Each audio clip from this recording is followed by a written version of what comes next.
Ladies and gentlemen, it is my honor, it is my privilege tonight to have my guest, Niccolo Birkitt, is on the show. I've done shows with this guy plenty of times. He is one of my favorite guys to work with. That is not hyperbole at all. I'm not even kidding. Like, anytime I see I'm on the same show with him, I'm intimidated. This guy is drier and darker than me. And I'm not talking skin color either. I'm talking like for real. So, without further ado, we're going to start in 3, 2, 1.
Ladies and gentlemen, my privilege and honor to have Nick Birkitt with us, otherwise known as DJ Sat. The music that we were listening to earlier, what do you want to cover first?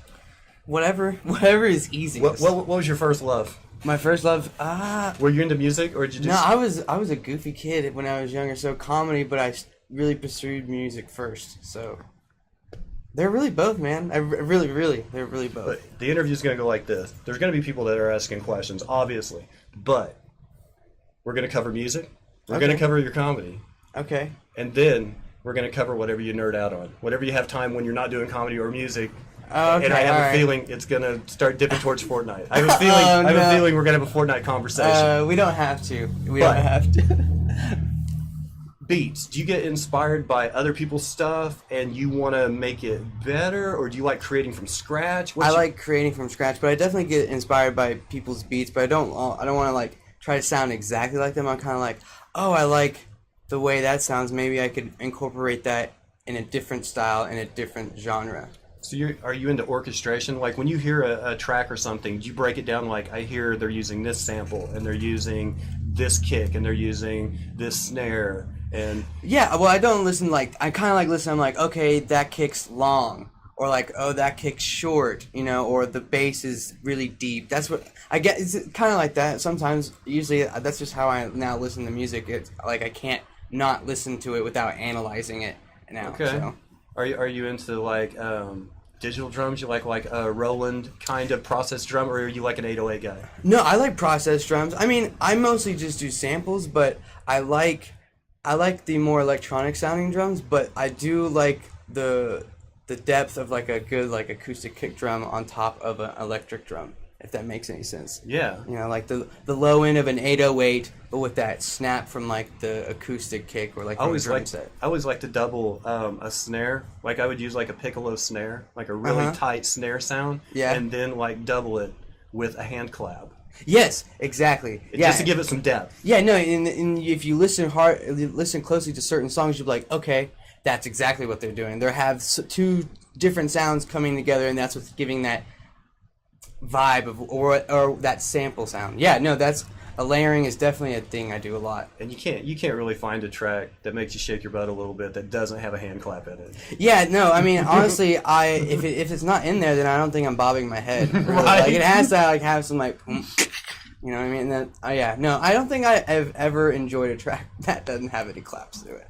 How much time do you spend making music or doing sets at clubs or? Well, mostly I make music like all day, 5-6 hours.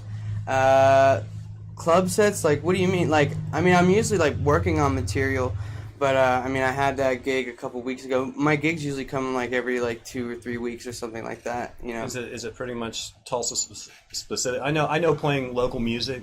or it was like this, where if you didn't play covers, you weren't getting in the door.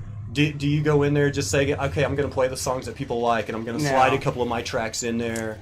Actually, yes. Yeah, I do that. We usually, when I get booked for a DJ gig, it's mostly like they're booking me because of the music I mostly make, dance music. Right. But there's been times when it's like, hey, for the first hour, you need to have like this kind of music. Then you can do whatever. And then I'll do that exactly, like play a couple songs, like maybe I can get one tame song in here, and I'll go back. Who do you like that, like, every time you hear something new from them, I don't know what the French word is, I think it's bon air. Oh, yeah? You get like super excited when you hear it. For a musician or a comedian, or both? Let's stay on music right now. Music? Okay. Music? There's this producer named Will Sparks from Australia. Yeah? I've seen him a couple times, and honestly, I like a lot of his stuff. Anytime he's come out with something, I'm always like, oh, okay, let me listen. Will Sparks, Dioro, those are like the guys. Laid Back Luke is another, like, he's a little bit more old schooler kind of guy, but he's always doing new stuff. And he's not always trying to stay with the same kind of genre. He's kind of like, oh, I'll do something like this, but my style. I like that. Do you get like disappointed by anything? Yeah. As far as music, like when Dubstep came out, I was like, that's kind of cool. And then like a month later, I was like, can this stop, please? Yeah, I'll definitely admit I wasn't digging on it when it very first came out, but then like, of course, some other people made songs. I'm like, oh, that sounds cool, and then then all of a sudden it started forming with other music, and now we have like, trance, trap, dubstep. Right. You know what I mean? So it's like the first time Evanescence came out. It's like, wait, there's too many genres being mixed here. It's like, wait, this is beautiful and hard. And girls like it. I don't know. And girls like it. That was the big no-no. Yeah, right. That was the big no-no. I think Nick Osborne did that joke. Oh yeah, that is definitely one of his jokes. Yeah. Is this Evanescence? Yeah. If she has it in this, if she has a CD in the CD player and she's crying and has a bottle of Fireball in her purse, you know you're in for a bad night. Oh yes, that is a classic joke. I love that. That is actually one of my favorite jokes by him, because we were always on the road together, and I've seen him perform that joke so many times, and it was always one that made me laugh, like every time hearing it. Are you guys? Is he coming back for the holidays? Right? Yeah, I think so. He just moved away. Just moved away just to pursue another venue of life in New Orleans. So. Is there going to be more Nick at Nights? Yeah, he wants to. We definitely want to. I really enjoyed it. If you guys don't know, Nick did the first year, and then did it like a second year, it was like first anniversary Nick at Nights. Oh yeah, we did like a show together. Yeah, where we like kind of the Nicks at Night. The Nicks at Night show, and then a year later we did like an anniversary, but we like brought like comedians from like all different states and made it more about them instead of about us, that show. So that was fun. Yeah, the first one was at the RIP Comedy Parlor. Comedy Parlor. Goodbye forever. Yeah, that was at the Comedy Parlor. That was fun. Those were fun days, man. Those were ridiculous. That is where I met you. Yeah. That is where I met you. Those were okay, good.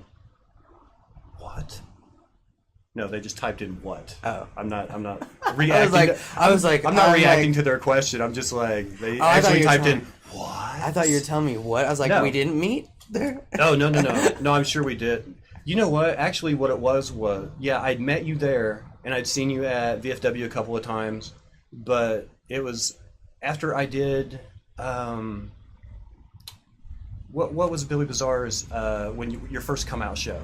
New Bloods. New Bloods. After I did New Bloods, I did the New Blood show, and I got off stage, and Billy Bazaar says, I have the perfect show for you. It's called That's Just Wrong. Yeah, I remember that. And he goes, I want you and Nick Birkitt, and I think one of you is going to be the next Kyle Pendleton. I'm like, who's Kyle Pendleton? I didn't know who the hell that was. I was like, and he was like, dude, this show was made for him. And I was like, okay. I ended up doing 5 of the 6 and hosting 4 of them. Yeah, I did them all. We were all in all. I saw you in all of them. That was great. By the way, if you want to ever see a comedy clip of my set from that show, you can't because YouTube took it down. That's how bad it was. Oh no! It got taken off YouTube like 2 months ago. How? Someone flagged it? The words insensitive were used. I don't think I ever really said anything over the line. I know you're set. I don't think it was ever over the line, but there was some insensitivity. Yes, But the name of the show is That's Just Wrong. yes, but like Nothing but groaners. I know, but I'm like, there's so many worse things online. Okay, though. Nick is the only. Okay, That's Just Wrong show is a groaner show. It's not a show for stand-up applause. You're not getting standing O's at this show. What you're hoping for, the best reaction possible is, Yeah, because. But Nick had people laughing at those shows, so that goes to show you just how good his dark humor is. It was always surprising that sometimes the people would come and they would not be aware of what kind of show it was. It's like, it says That's Just Wrong. Like, and even like Billy, every time before the show, he would be like, this is like a really messed up dark sense of humor. He would even give an example. He would do his Jerry Sandusky joke. Yes. And be like, you're going to hear more of this tonight. And nobody would get up to leave, but everybody was mad at you for what you said after that. It's like, you had your chance. Like, we're trying to be courteous at least. If you don't want to hear this, you don't have to, but you sat here and enjoyed it. How much time are you doing comedy these days?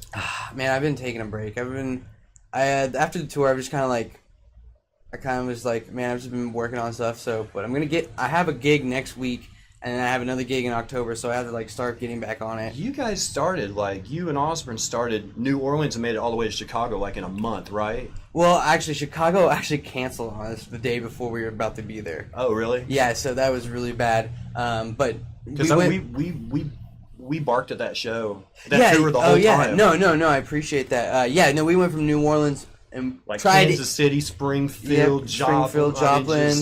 Made your way up the Mississippi River Valley. Yeah, pretty much went back we went back up the Mississippi River. Yeah. That's how. But yeah, it was about like 8 cities, I think. I think so. Do you get this a lot, being kind of a dark? Here's how I see your comedy. Mm-hmm. I mean, from an unbiased outside point of view, I think you're very dry. You're very dark, but lovable at the same time. But on top of that, there is this apathy that you have, kind of like, oh, you didn't like that joke? Well, here's another one that you may not like. And I don't care. I'm going to tell it anyway, and I'm going to smile at you. No, that is very true. Well, I mean, you understand, when you can't get mad if a joke doesn't land, so you just kind of have to, like, forget it. Here we go. We're going to keep going, It's just. But being a dark comic, everybody automatically throws a name at you.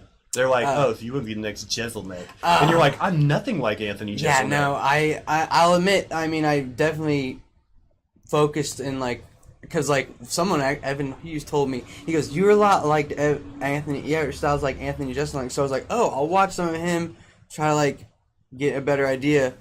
But, like, yeah, no, everyone always, like, they throw that name, or, who's another one? Who's, like, another one? I get tired of hearing Jeselnik. Yeah, Jeselnik, but there's like one more I feel like that some people. Everybody thinks if you're edgy, you're edgy and political, you're trying to be Hicks.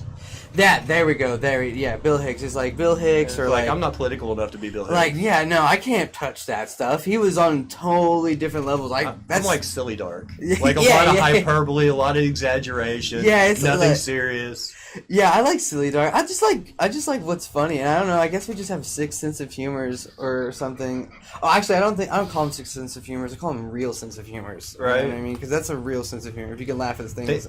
We're kind of trouble for booking.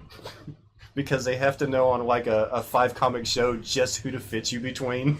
yeah, because if it's like us, like all back to back, I'll even like we need like a little like breather between everyone. Because I'll admit it, like we need a dumb blonde female comic right in the middle. The one that talks about like sex and like completely different stuff between what we're all talking about. Because we got the incest and we'll talk about the pedophilia. So we got that. Just get the other stuff down. What is there anybody that you not really trace, or not anybody that you're like trying to pattern your comedy after, but is there someone that you just kind of like, I love what they do? David Tell, hands down. He's the one. Well, he's the one that made me want to do it. I hear claps back there. That's right. And a thumbs up. Yes. There we go. I'm glad to know that. Yeah, David Tell. He's the one. I watched him when I was a young kid on Insomniac, of course. Right. Everyone. And then when I, like, 3 years ago, I remember watching his newest road work come out, and I was like, I want to do that. He's never afraid of being creepy, and he was the first person I thought would get Me Too'd, and he never did. No, I think he's a good guy. It was always the guys that everybody thought was, like, okay, and they were all getting taken down. Yeah. It was just, but, I mean, that just shows Dave's just a part of his jokes. He's just for the jokes, you know? So that's, but yeah, no, Dave Attell, I mean, I pretty much, like, did you like some of the dry off-color stuff like Mitch Hedberg? Yeah, no, I love Mitch Hedberg. I like because you're not just a dark comic, and you're not just a dry comic. Like I like goofy. I like wordplay. I mean, I'm not a storyteller. I can't do that at all. Okay. What? You're a wordplay guy? I mean, I like the wordplay. I mean, that's what the one-liners are kind of. Okay, don't say this out loud. Okay. Oh man! Oh my god! Okay, that's cool. That's different wordplay. That's much different wordplay than I was thinking. Sorry about that. It's okay. You'll never know. It's okay. You'll find out one day. There's a guy who's 14 who watches this show. Yeah. Oh, right. Great. Well, but see, here's the thing. When my video was still on YouTube, he was like, "Oh, you do comedy? Do you have any videos?" I was like, "Yeah." And I sent him a link. And then one day he was talking to me on Discord, and he's like, "Hey, isn't that skit?" I'm like, "Wait, did I send you that video of me doing?" Okay, no. Don't ever repeat anything that you heard. You should be learning stuff like that from your dad. He's like, "Oh, it's so fun." No, please he's like, don't. "Thank you, but don't." Are you working on new stuff right now? Or like new material? Yeah, I mean, I'm you take little bits of. I'm not working like a new set, but at least once a day I'll be like, I'm gonna make some of that. You know? Yeah, no, I have been working on like some new jokes because I've like kind of like hammered down like a legitimate like 20 to 30 minutes that like I can go and do, and that's nice. But you know, you don't want to like just let that get old. You know, you got to keep it fresh. So I've been coming up with some newer jokes. I mostly been working on music, really. That's what I've been doing because I was doing like comedy hardcore for the last like 6 months. What was that last remix that you? Oh, Tokyo Hotel. Yes. Yeah. That I like that one. Bootleg. Yeah. Bootleg released on Tribe, 1952 Records. Pitch it, man. Yeah. No, that's the people that put it out. They put 1952 Records. You can find them on Twitter, Instagram, and Facebook. Yeah, but they're the ones who released some of my music and put that out for free. And and also submit some of your music there too. That's how you get it done, you know. I've got a bunch of tracks I made on EJ like in 2002. Dude, I haven't messed with EJ in so long. I liked it because it looked like a game. I went to their website and it's like all downloadable new stuff, and I'm like, this isn't what I remember. You know, mine was on a disc, and then there was another disc that had more samples on it. Oh wow! Yes. Oh wow! You had EJ. Pentium 1. Yeah, okay. All right. See, I had another EJ, the one you could download. But I had Dance EJ. I had that's Disco EJ. I had there was an R&B EJ. Yeah, no, and you could mix all the samples. Yeah, they were cool. You could cross mix everything.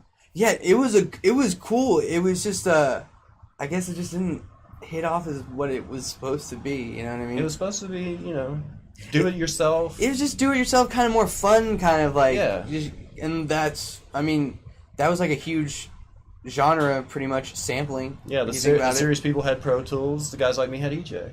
That's fine. Well, I get talked down upon because I use FL Studio, so we're in the same boat. You use Fruity Loops? I use Fruity Loops. I've been using it for like over 10 years. Really? Yeah, like over 10 years. Yeah. A guy that I stream with, Ipodsky, he had. You all right? No, sorry. You're all right.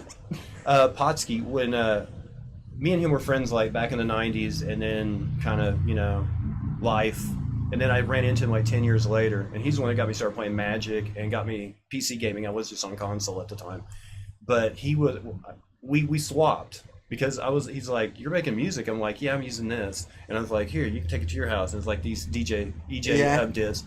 And he was using Fruity Loops, I think 1 point or 2.0, like early Fruity Loops. Yes. And oh man, there was one song he did called Fat Bastard that was just basically a drum and bass track that he took samples from the Austin Powers movie. Oh yeah, and layered it. Dude, it was awesome. But he's really good at just, you know, you have your bar there and just tick, tick, tick, tick, tick. There's my snare. Tick, tick, tick. Here's my. He just it's just like second nature to him. Yeah, like Fruity Loops was his jam. Yeah. Okay. That's hilarious. You guys are just pretty much literally on 2 different programs. You're like, here, check this out. Well, here. Well, mine sounded more jazzy and had a little more piano roll in it. Yeah. Because I have a musical background, so if there was a piano roll on it, it's like, okay, I can make a melody. Okay. So you were more melody driven, dude. Yeah, and Fruity Loops didn't really. It seemed like it was more for that. There was a piano roll on it, but it wasn't like the one they have today. Like especially the early version. Yeah, trying to make a melody on that was ridiculous. It was mostly for beats. It was easy for beats. Like the Fruity Loops one, like beats easy, great. But I didn't know. That's crazy. So you're more musically background. That's cool. Well, behind the brick wall here.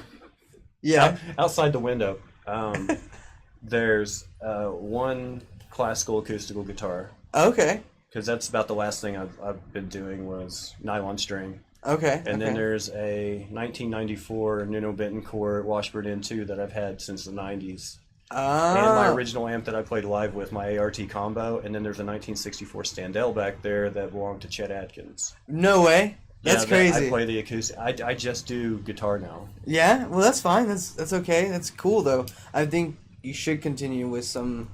I mean, I still play some guitar. Of my stuff that I nerd out on. I just haven't. I don't find time because it's work, stream, book. Being an adult, man. Not really. Yeah, you know how adults game every night on a camera. Just adulting. Just adulting. That's just a typical adult life. Speaking of which, let's talk about what you nerd out on. What do I nerd out on? Because I've met your Fortnite friends. Yeah, I brought Starlight. That's hilarious. I did have my Fortnite friends there. I definitely nerd out on Fortnite, and what I actually nerd out on, and I hate to admit this, I really like listening and getting scared. Oh, you do single player, Dead by Daylight kind of stuff? No. I'll go and to haunted houses or go. Where? You don't know any in here, dude? I have. Oh my gosh! Is that place right across from Blackbird? Is that a haunted house? No, that's not. I thought that was a murder mystery. That place. is just a dilapidated house. No. You know what I'm talking about, Chris? I know what you're talking about. Okay, there's a place right across there that was supposed to be. They were supposed to do a murder mystery dinner theater or something. Have you ever been to one of those? No. They're horrible. Are they? Most of them are. They're not that good because they're just they're I don't know. I don't want to get. How many have you been to? Two. And they were not that good. They were not that fun. I just didn't. Well, I'm sure it's based on how good the actors are, and if they were that good actors, why would they be playing at dinner theater? Yeah, they weren't having it. It was it was at a place where they didn't. It was oh, I guess we'll do a dinner theater here. Do you know how to read lines? Yeah, sure, okay. That's what it is. Good. Take off your apron. Yeah, no, that's exactly. Drop your bus tub. We need a murder victim. Pretty much you get seated, and then they're all right, we'll bring your water back, and then let me put it into my costume, and I'll be on stage. But I like listening to scary stories. I like doing that, and then just scary stuff in Fortnite and music. I mostly just. Those are the nerdiest things I really nerd out on. Scary music? No, scary things. Like on YouTube, there's multiple scary stories that you can listen to. And in hours. I thought it was videos of kittens and all of a sudden a face goes, No, those are pretty good though. I do like a good pop-up video. They're kind of give me a lot of anxiety sometimes because do you know the one with the car commercial? Yeah, I can't. Oh my god, that is so classic. I can't play single-player games or multiplayer games. I can't play games. I had played Dead by Daylight. They're dark and things just pop out at you. Did you ever play Friday the 13th? No. That's actually a really good game. The scariest thing I've ever done is listen to Typo Negative. All right, okay, all right. I guess that's a shared fear. Man, no. Honestly, I'm mostly like you said. You have your core things you do every day, right? Yeah. You do your stream. I figure if you're working or if you're spending that much time on music, and then you're kind of working on your comedy on the side, And then, if you have a little break, you break into some video games or something. Like, Yeah. you're not even like the typical comedian that comes on here. It's like, I could go on for an hour about Marvel movies, because I just don't have, I don't have time for them. Yeah, yeah. But they all know. They all know the comic book universes. I'm not a comic book guy. Are you? No. Dude. Oh my gosh. I hope I didn't lose a viewer for that. I'm sorry. It's nothing against that. It's like, I have no interest in it, and I feel bad when people are like, oh, we gotta go see this movie. I'm like, okay, fine. I have tried, but I always feel like I've already seen. They're like, Yes. oh, have you seen Thor? And I'm like, yeah, I saw him in Avengers. No, have you seen the Thor series where he's just by himself? And I'm like, he has movies by himself. They're like, oh, have you seen Hulk? Yeah, oh yeah, I saw him in Avengers. No, the Incredible Hulk went in his own movies. I'm like, no. Like I got my Hulk fix. I'm good. Oh. Yeah, like honestly, And they're like, oh, have you seen Spider-Man? I was like, I've seen Spider-Man. I have. Kirsten Dunst and the other kid. And and the upside down kiss that won MTV's Best Kiss on the movie. And they're like, no, Homecoming. It has a whole new Spider-Man. I'm like, no, I haven't. I will say the new Spider-Man. That is pretty cool. Is it? I like the comic best friend. Huh? I like the comic best friend. What? The comic best friend in the Spider-Man Homecoming. Oh, okay. I'm sorry. Yes. That one's cool. That one's really cool. I mean, that's what Spider-Man needed was a heavy-set Asian dude that wearing a safari hat. You know what I mean? I think fedora? that's why I'm digging it now. I think that's what made me accept it more. But yeah, no, I'm not much of that. Like, I love scary stuff. That's what I'm into. I do disagree with the casting, and I might get some disagreement here from Master Control, but you can't go from playing the best Batman to playing a bad guy in Spider-Man. I'm sorry, Michael Keaton, you can't do it. You can't go from Mr. Mom and Gung Ho to playing a bad guy in Spider-Man. It just doesn't work. Wait, Michael Keaton was a bad guy in Spider-Man? Wasn't he the bad guy in the Spider-Man Homecoming? He was Vulture. Okay. Oh my gosh! And as far as I'm concerned, the best Batman, because we had the Superman in the 1980s. We had Christopher Reeve, but that really was more of a movie thing than based on the comic book.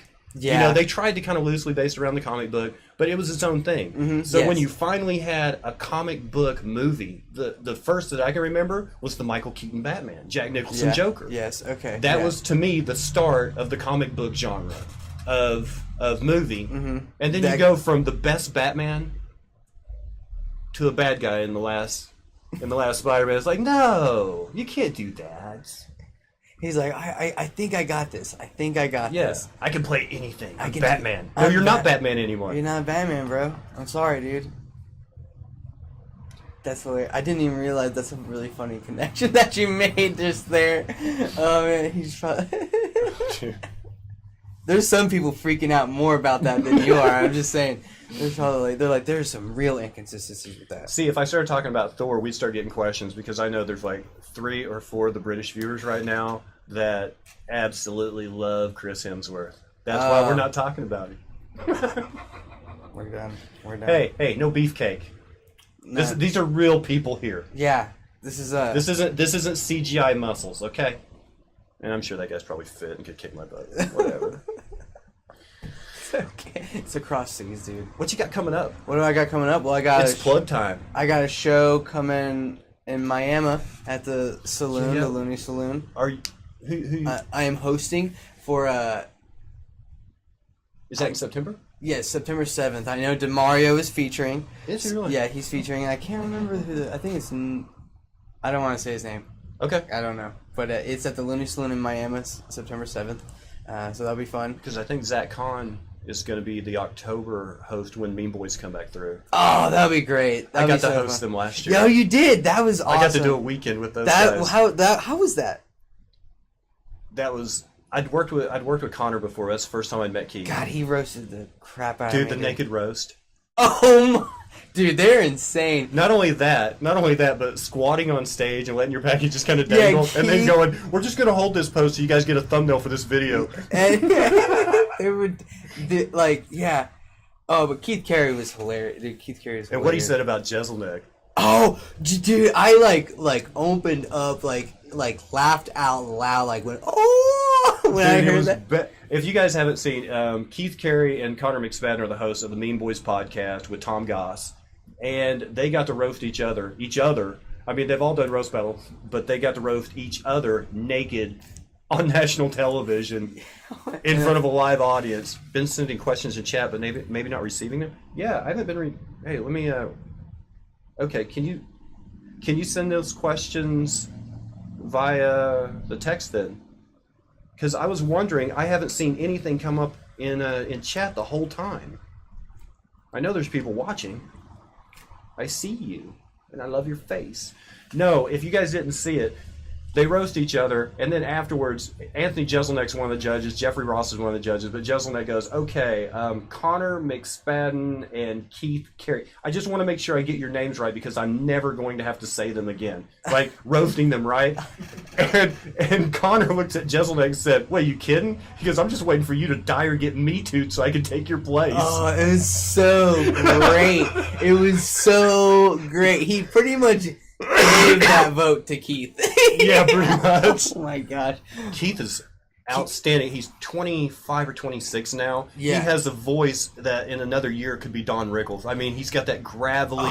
yeah, and his delivery is so clean. Seeing him live was like I was so taken away by his... I laughed so hard. Whenever they come through in October, like for real, I'm going to try to get Keith in here. Dude, you should, man. Golly, he's hilarious. And I know there's one of our viewers in Australia, Simfarella Eva, who is a big Keith Carey fan. Yeah, Keith Carey is hilarious. He's the real... That one... He told... I've watched most of his vids, and he had this one against this one lady, and I don't remember what the setup was, but he was like... he was talking about her being Hispanic, and he said something about her parents were dead, or what? How did he put it? It was like something to the effect of, or wherever Mexican parents go instead of heaven. Oh, I know which one you're talking about. You know what I'm talking about? Yeah.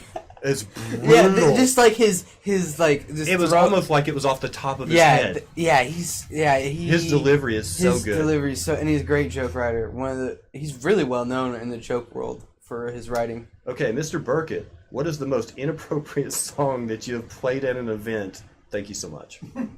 The most inappropriate song I have played at an event. Mm-hmm.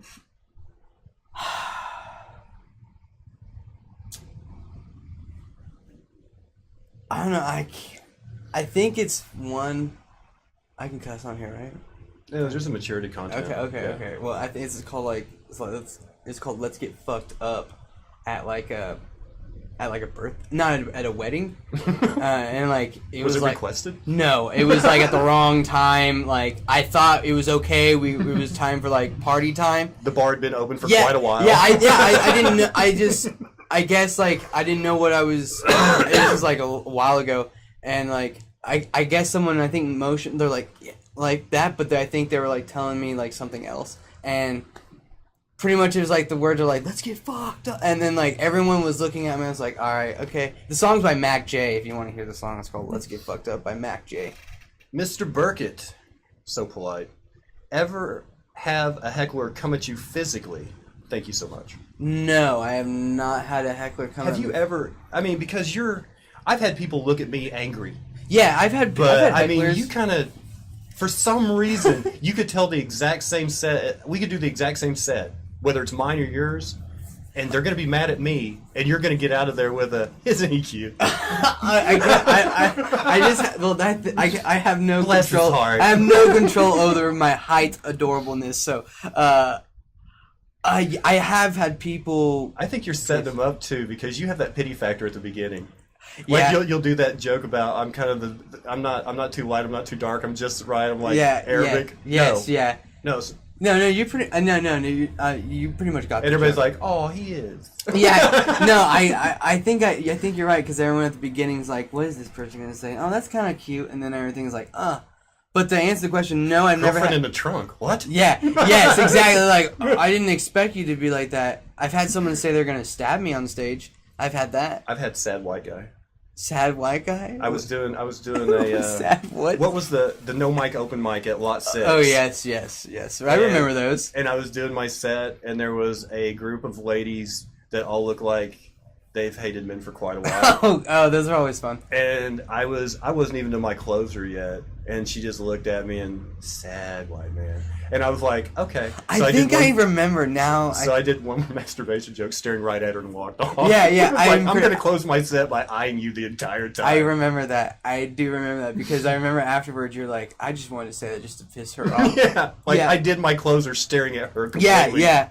No one. I've had those. I've nothing aggressive though. No, nothing aggressive. I've had someone say like, I've been booed. I've been told someone's been told like, are you really gonna talk about that? Okay, I got close to being booed at the punchlines in the squared circle. Oh, really? When? What? Yeah, I know what you're talking about. I'm trying to think of which the one show. we used to do in the wrestling ring. Yeah, comedy show in the wrestling ring. Dude, I like went to a good amount of those shows. I feel like maybe what happened? Was Hefner on that one? Yes. And Landry came out there and basically tangled himself up in the ropes and killed. Yeah, Landry is notorious for saying, "I didn't even have a set," but and then he does great, and he's like, "That wasn't good." Yeah. Like, all right, whatever, Landry. Have you done a weekend up at the casino yet? I haven't done a weekend up at the casino, but I did like a week at the casino. Okay. Yeah, it was at the comedy competition, but I was there for like 4 days each night. But so you have performed there. I have performed. That's the closest you're going to get to an aggressive crowd, because Tulsa people are like passively aggressive, but up there you get a couple of people that are like, "I paid for this." Yeah, no, that's where I kind of like I like an aggressive crowd. Honestly, I feel like I thrive better because when people are kind of just like they don't say anything and they're kind of like don't say anything and don't laugh. But like when people are kind of like get off topic and then they start talking, or they're kind of like where they don't give a crap about the show, I'm kind of like, okay, all right, now it's for me to like mess with you now. I don't know. All right, UK viewer Ralph asked Mr. Birkitt, sir. Yes. What glorious logo displayed on your chest covering? Oh, this is Julie Scoggins. She's a comedian. She was on Last Comic Standing a couple years ago. She's a traveling comedian. That's her shirt. It says a comedy, Julie Scoggins. It's one of her shirts. And then it continues, I must say blue does very much suit you, sir. Also, Dubsky, by wearing an Atari shirt, it makes it easier to tell your age. Thank you very much. Hey, wow. All right, Ralph, first of all, just so you know, anybody who has an Atari shirt, it's new. Because Atari did not merchandise like this in the 1970s when they came out with their stuff, and I'm sure if I had an Atari shirt from back then, I wouldn't be fitting into my boy size 12. And this is my real hair color, Ralph. If it looked gray last night, on last night's stream, you need to adjust your monitor, bro. You need to calibrate that. It's always this dark. So's the beard. If it looked silvery last night, not my fault. Ralph, let's see, at Ralph said if you two haven't already discussed it, what do you guys think of Louis C.K. being a surprise feature at a comedy night after the whole masturbatory ordeal?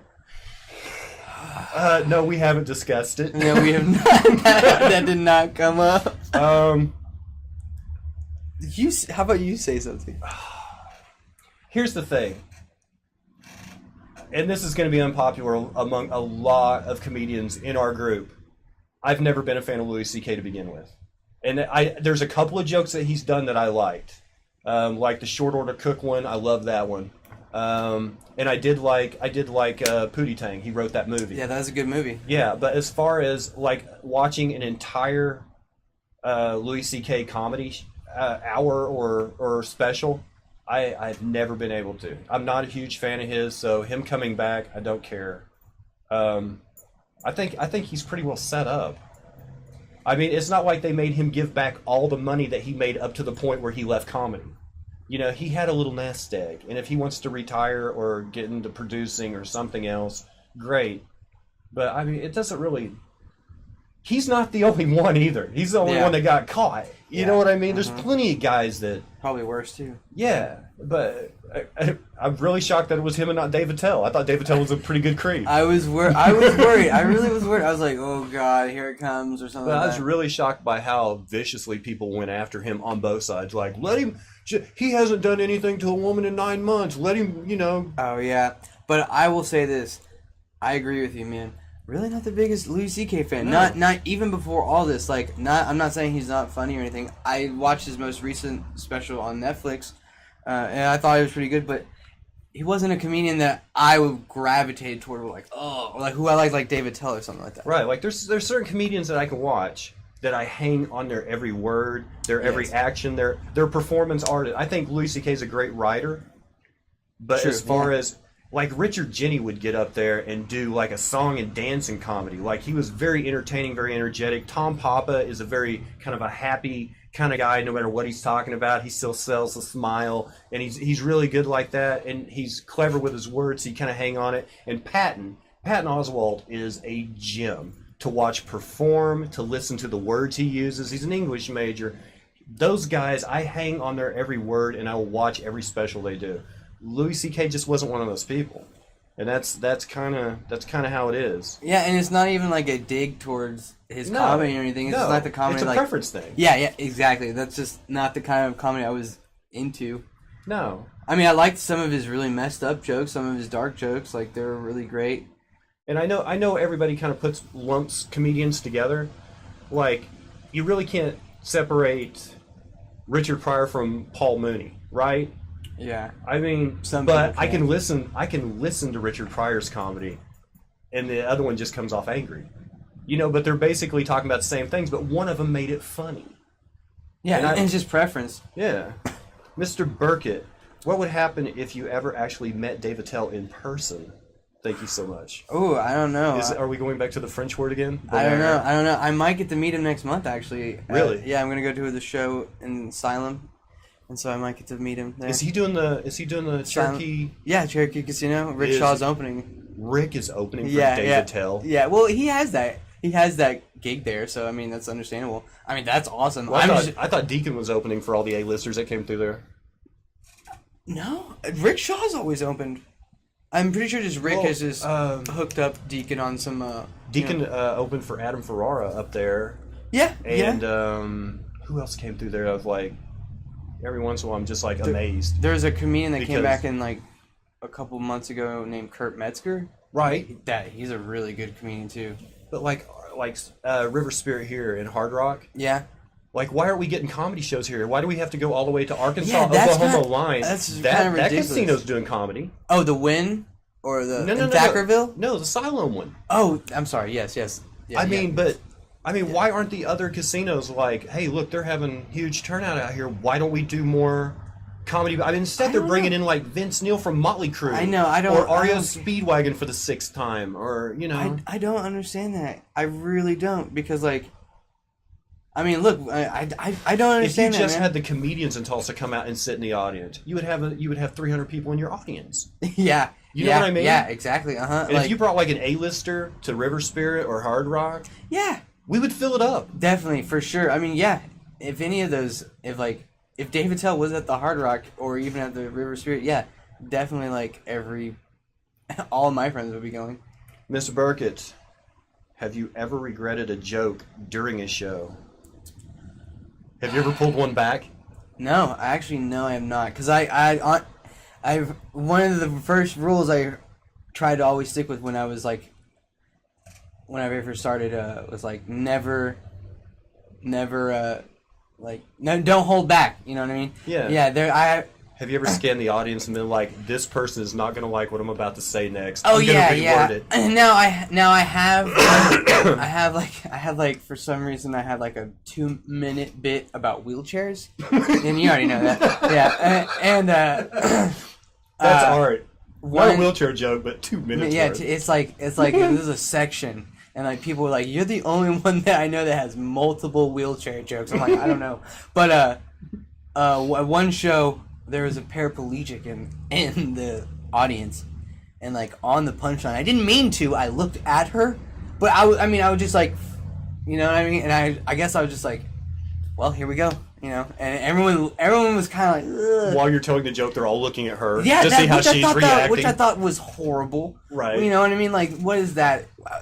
The joke is not about her. All right, that is not about her. You know. I knew if I did that. I knew if I did that Down syndrome joke when I did the Looney Bin set. I knew Bill Russ was never going to hire me for Stand Up for Downs. Yeah, but I loved it though. I loved it though.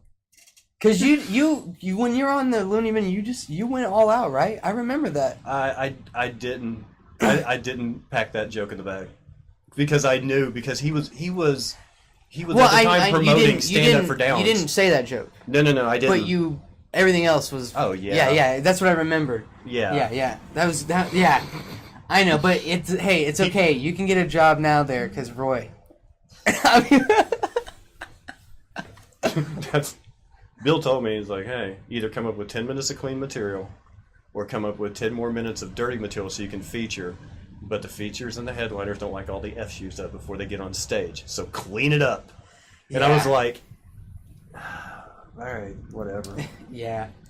If you're saying I'm not going to perform at your club anymore, that's fine. Yeah, that's okay. Don't worry. You know what I mean? You're fine. Let's see. Mr. Birkitt, have you ever thought of a joke but just could not tell it because it was too dark? Is there a line? Yes. Thank you so much.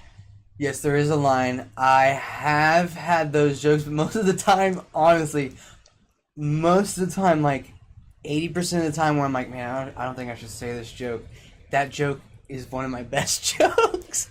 No lie. All I do is think of how to lighten it up is like, I do want to talk about this. I just have to frame it right. Yeah, no, yes. Yes, you have to frame it right. There has to be you have to, like, put a certain emphasis on like something. just today I was at Quick Trip, right? And I don't know how I'm going to word this joke yet. But the premise is, I get to my car, and there's kind of a cliche of butch lesbians now. Yeah, okay. Where they all look like 1990 thug wannabes.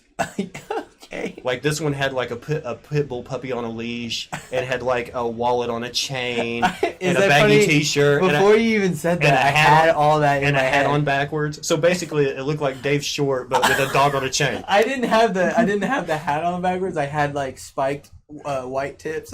Yeah, but all I could think of is, why are you all dressing like 90s thug wannabes now? I was like, why don't you have your own style?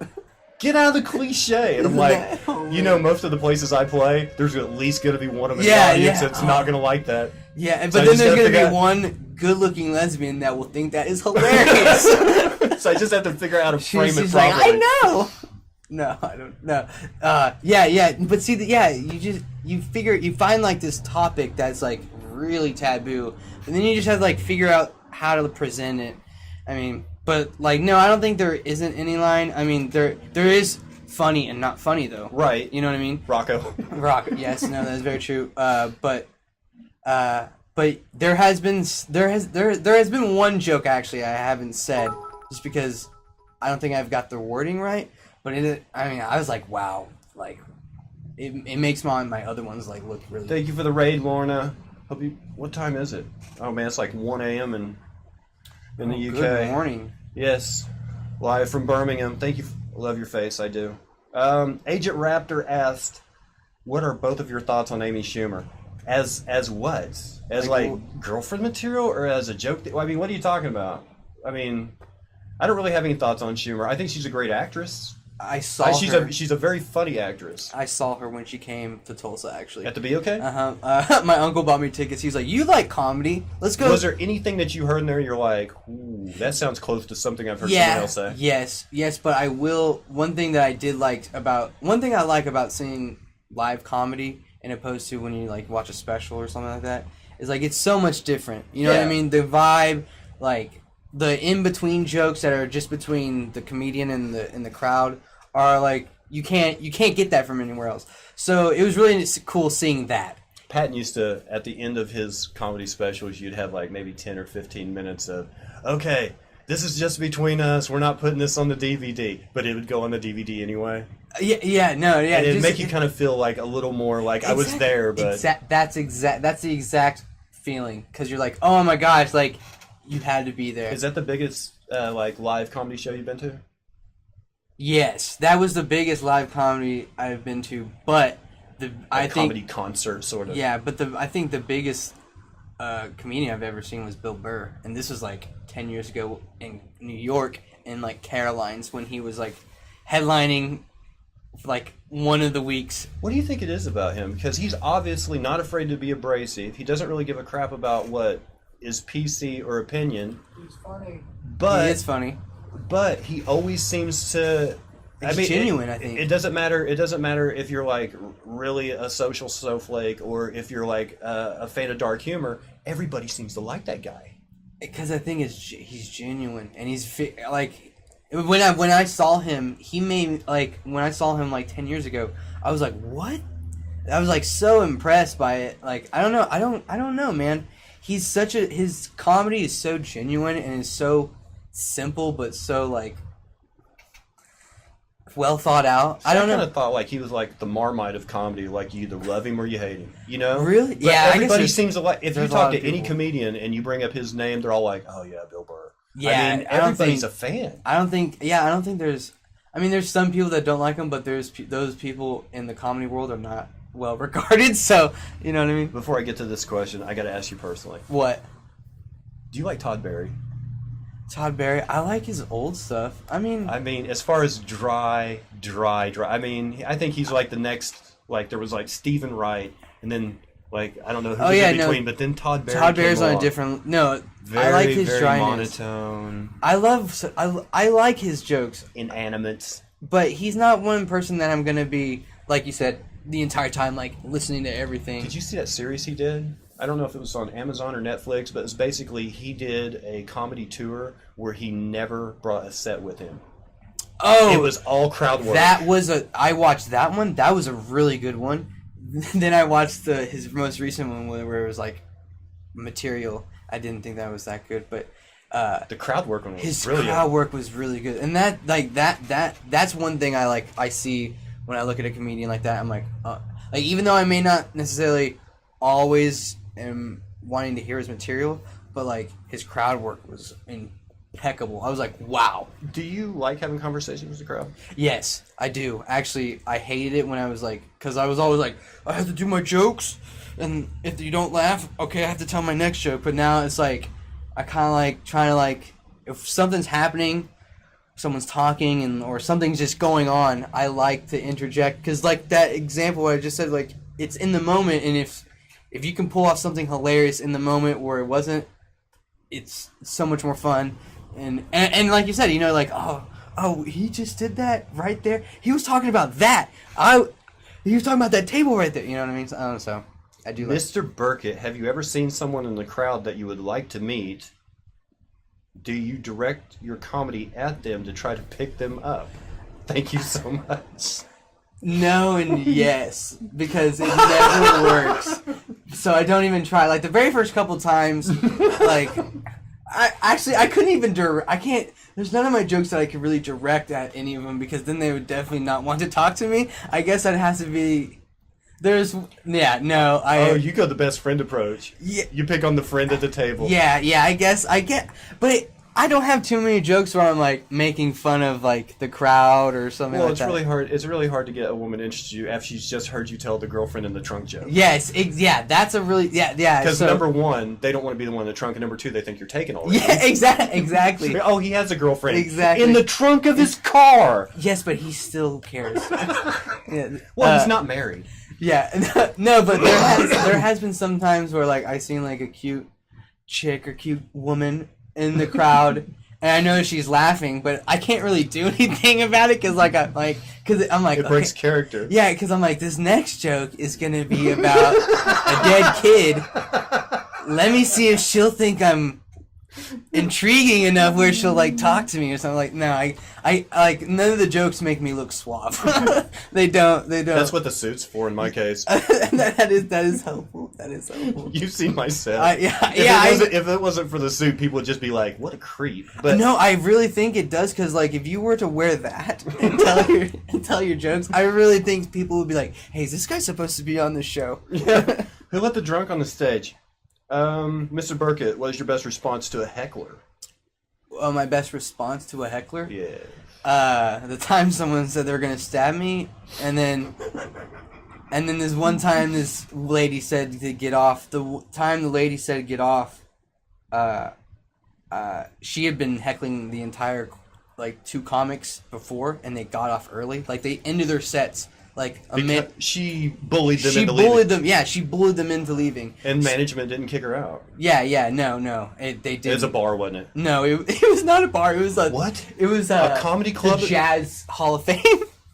So there's no security. It's Gerald. Oh, Gerald's show. Yeah, and Gerald's not gonna, like, body some woman who's in the front row who he knows. You know what I mean? Right. So and the only person that gets away with anything at those shows is Evan. Yeah, no, exactly. They all love Evan Hughes. They do. Well, I'll tell you something after the stream. But anyway, yeah. So this lady, she's like, you know, get off the stage. You ain't funny. And the first thing I said is like, look, ma'am, I'm not a telemarketer. She was black. Okay, all right, it's okay. All right, it's all right. She laughed. Everyone else laughed, and she shut up. That was one of the best ones. That was one quick one. I mean, but my favorite one was when the guy goes, I'm not a telemarketer. Yeah, I'm not a telemarketer, ma'am. You know what I mean? Yeah, it very visual joke. But and then when I was in Springfield, I hadn't even started my set, and this guy was talking, and I was just like, oh yeah, I was being sarcastic, like that's what you're supposed to do, talk during a set, and he just goes, I'll stab you, like I did not provoke him, you know what I mean? I was trying to tell him to be quiet. Everyone else was he was being talkative throughout the night. And that's when you realized you didn't look Latino enough to scare anyone. Well, no. Well, then what I said was, I go, he goes, I'll stab you. I go, oh, you'll stab me? Well, sir, surprise for you, I'm Mexican. So be careful walking to your car. And, that was that, and yeah, those were the two. A typical ones. Lorna asked, do you like bacon or sausage or beans?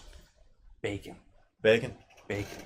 Well, you know, full English, like their full English breakfast is like sausage, eggs, toast, beans, tomato. No tomato, but I will do some toast and some beans. I do dig that. I dig that. Typical Warner also says, did you know Agent Dubsky is a legend? What? No. No. I don't know. No, he doesn't know I'm a legend. Just you. Thank you so much. Thank you so much. It's about him. The legend right here.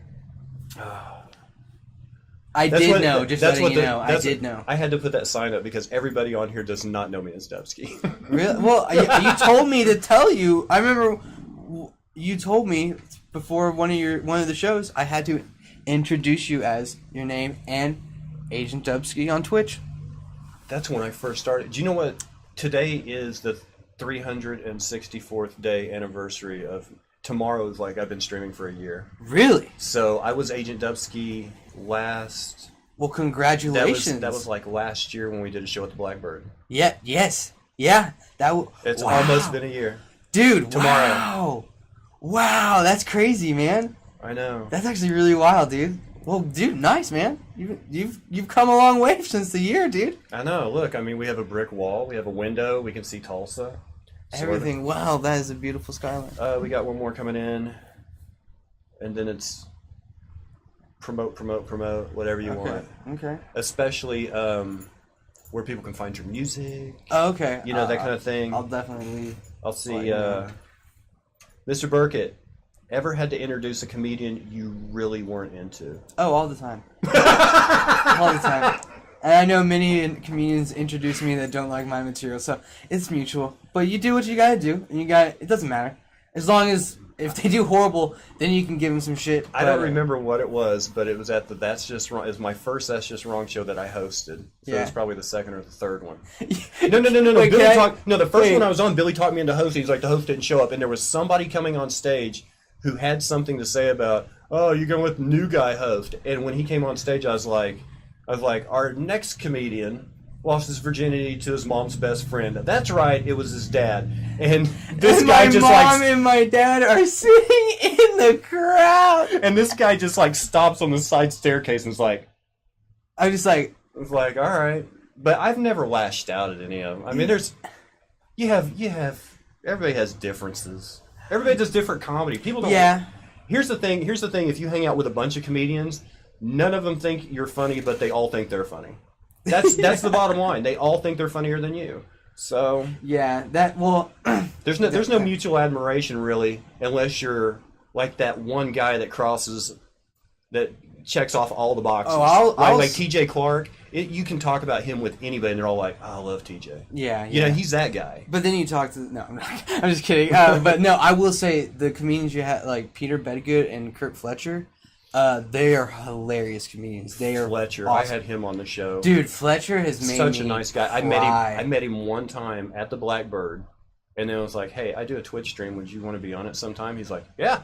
Yeah, no, he's such a nice guy. He's very, very comedy knowledgeable. He's been doing almost 20 years. 17. Yeah. He started 2001. Yeah, and he's worked with Posehn. No, yeah, he's worked with every cool dude. Like, yeah. It's crazy. I had to introduce him. He's like, "Can you introduce me as a?" He opened for a guy that opened for George Carlin. Right. That was like, all right, that's fine. Dude, he was in here, and on the bookshelf over there, I have a copy of Born Standing Up, the Steve Martin book. He's like, "You know the guy that got me into comedies in that book?" I'm like, "Really?" He goes, "Yeah, a guy named George McKelvey." He's like, honestly, I met him when he was in his 60s, and he told us all that he gave Steve Martin his first stand-up gig. And none of us believed him until he died, and then Steve Martin sent like this $1,500 bouquet of roses to the funeral. Oh, wow. He was like he knows some... Wow. Yeah, no. Well, it's just because it's like one of the guys that's like finding out you knew a guy that shook hands with Sinatra or something. You know? Yeah, like, like you were in that. But no, Kurt Fletcher is very funny. Like when I very first heard, I was like, dang. I was like, wow. I was like, I don't want to do comedy. Best wordplay. Yeah, that's the type of stuff I like. He's actually someone that anytime I've watched him, I'm like, I'm listening. Yes. And Peter Bedgood too. He has made me like cry. Peter's more. They're different. Yeah. They have their Kurt, you could close your eyes and just listen to his comedy, and you're not missing much because he's not very animated on stage. No, where but Peter puts a lot of action into it too. Yeah, and it's not even necessarily he's acting out things. I know. You know what I mean? It's unnecessary action. It's just unnecessary. Yeah, it's like nobody's gonna laugh at this one. All right, I'm just gonna play my harmonica for a minute, like you did at Starlight that night. And then like, all right. He did a whole set at Starlight. It was nothing but one. He had an acoustic guitar and a harmonica, and he would just do one-liners. And if the crowd, and after every punchline, he would blow on his harmonica a little bit. And at the first, it's like, okay, that's funny. But then he did a couple that weren't funny, and he just looked at people and then started playing his harmonica, and then the harmonica became the punchline. Yeah, no, that is like genius. Yeah, that is amazing. Like the things he does is awesome. It's hilarious. He always makes me laugh. This interview has been awesome. Loving me some Nick Birkitt. Thank you so much, Mr. Birkitt. What is your most unbelievable comedy story, and then we'll let you plug. Most unbelievable comedy story? Yeah, well, I mean, you've had a couple of tours now. Yeah, I'm just trying to think like something. Bras on the stage. No bras on the stage. Heroin needles on the stage, but they thought you were Osborne. No. Because you know how much you guys look alike. Oh yeah. We're always being confused. You know, they're like the ginger. Ladies and gentlemen, Nick Osborne. I mean, yeah. No. I've been here the whole time. I was just trying to. I do not have a good Nicholas Osborne impression. He probably has a really good one of me. Actually, he does, but I don't have one of him. But wait, what was the question again? Most unbelievable comedy story. Most unbelievable comedy story? Maybe a story that when you tell it, somebody's like, did that really happen? Man, no, not really. It just those heckler stories where, like, it turned around where, like, it was not in my favor. It was a dark room, and I saw a silhouette at the back, and when the house lights came up, it was Maria Bamford. No. Actually, this isn't actually. It's kind of sad. Lady Dynamite herself. It's kind of sad, but unbelievable. Okay. I'm laughing, and I'm really sorry for laughing. I love it already.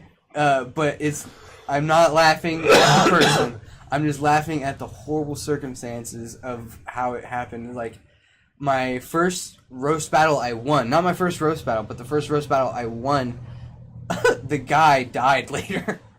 I'm laughing because I don't know how to react to that. I'm just like, because Redfern? yeah, the last person, yeah, and like, Oh no! I mean, like the last thing I said to him was something.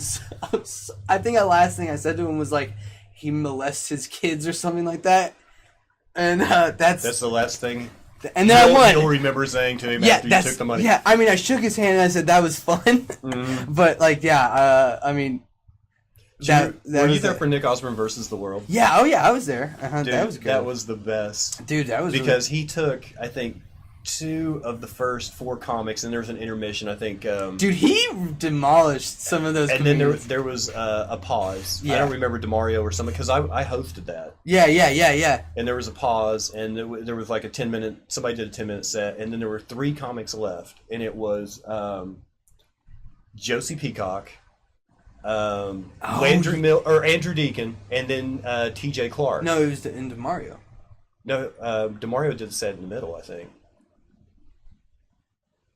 Really? I don't think DeMario roasted on that one. Maybe. But right. I just remember there were 3 left, and he's like, "Okay, this is going to work out good because I'll take at least 2 of the last 3 envelopes. I'll beat Josie, and I'll probably beat Deacon, I'll beat Josie, and because Landry put him down in the first round." But it was Josie Peacock, and I remember T.J. Clark was one of the finals, right? So he gets up there, and Josie blows him away. Yeah, he just absolutely demolished him. Josie, I was so he didn't get that envelope because he was calling his shot. He didn't get any of the final envelopes. He like killed the first round, like the first 3. And then T.J. Clark gets up there and he goes, "I don't know you well enough to roast you. So what I did was I had my 12-year-old daughter write jokes about you." And he got up there and word for word read jokes his daughter had written about Nick Osborne and killed. Yeah, Nicholas was didn't even use his own material. Yeah, Nicholas is like, he's like, well, if I knew I could have gotten help, I would have gotten. Oh man! What do you think about before we get to the final? What do you think about roast battles? I love them. Do you see that as like a new genre or just an extension of stand-up? Do you see it as people that won't be doing like open mics but will be doing roast battles? Yes, I could totally see that because I mean, who doesn't want to be able to just like talk shit and become the winner? Right. You know what I mean? Because like there's people. Is it an easy way into stand up or is it an easy way out of stand up? See, that's what I'm wondering. No, I don't think so. Like I don't want to have to come up with 10 minutes of connected material. I just want to come up with slam after slam after slam. Yeah, if that's what you want to do, then that's the type of, because when writing a roast is so much more intense than writing your jokes for like your set, like your 10-minute set, because you're like, oh, okay, like one bad joke, that's not bad. You have to have all good jokes, and they all have to be perfect. You know what I mean? True. Like they really have to be good, because if they do it, I don't know. I don't know if it's a way to into stand-up or a way out of stand-up. I know it is a level after stand-up. Because like Redfern, R.I.P. Yeah. But Yeah, I sorry. mean, you never saw him doing showcases. No, you but he never was saw doing- him at open mics, but he was at every roast battle. Exactly. That's what I think. It's like his own genre. I think some people can do that. I think some people can do that. But like for example, like perfect example of someone that does roasting well and does it fresh, Jeff Ross. He's able to like kind of like Every time. make it. It's not just like the same, like just like making fun of something. He kind of like. I didn't care who it was. It could be Shatner. It could be Hefner. It could be the Hoff. I didn't care who was on that stage getting roasted. I'm fast forwarding to when Jeffrey Ross gets on the mic. Oh, I don't care what anybody else has to say. Did you Give me watch- the Jeff Ross section. Have you seen the one of him against Blake Griffin? No. Oh my, wow. And that's a perfect one to watch, because like Blake Griffin is not someone who does comedy, but someone that knows how to do smack talk. And I will admit, I am not the best smack talker at all, but I think I can write a joke. So that where it helps me. But if you are quick on your feet and you can nitpick someone down in an instant, then yeah, do roasting. It's really good. You should watch this on Comedy Central YouTube, the Blake Griffin one. Talk about where they can find you. Where they can find me. my or music. Your upcoming. You can find me on all social medias, like Facebook, Twitter, Instagram. Just type in Funny Sacks. It's all in all of them. It's on Facebook, Twitter, Instagram, SoundCloud, even Funny Stacks. Funny FUNNYSTAX. My SoundCloud is where you can get all my music. I will have. I'm supposed to have another EP coming out. I think in October. Gonna do some more spooky stuff. Comedy shows. Comedy shows, like I said, in Miami. And then this on the September 7th, and then October 4th, I should be in Springfield, Missouri. Nice. At the Blue Room Comedy Club. The Blue Room. Yeah, featuring. Sweet. Yeah, so that'll be fun. Ladies and gentlemen, you heard him here first. When did we start playing your music? It was whenever you came out with Autopsy. Yeah. Like I bought it on iTunes and then started. It's almost a year ago. It's been in the playlist ever since. Well, thank you. I really appreciate it, man. I really do. I'm glad you like it. Honestly, I'm glad you like it. That's all I want. To be able to it fits like in with everything we play. Good. Because we're playing like Flashbot out of LA. We're playing, of course, some Carpenter Brutes. Well, the music Trevor that you played, I was like, okay, Dubsky, okay. I was like, I like it. Well, I've been mixing like a lot of the new retro wave and synthwave stuff with actual 80s music. Oh, the inspiration from yeah, like Foreigners' That Was Yesterday or Aha or just different synth. No, yeah, those are like classics. Those are and I'm trying to like dig a little deeper. I've been like looking through Thompson Twins. Do you know what vaporwave is? No, but I've just locked it into my brain. Well, it's new stuff. Okay. It's new stuff, but it's I'll Google it. I think you'd be really into vaporwave. Sweet. It's like synth wave music, but like a little bit trippier. If that's it, no more questions. Niccolo Birkitt. Thank you very much. Ladies and gentlemen, that's it.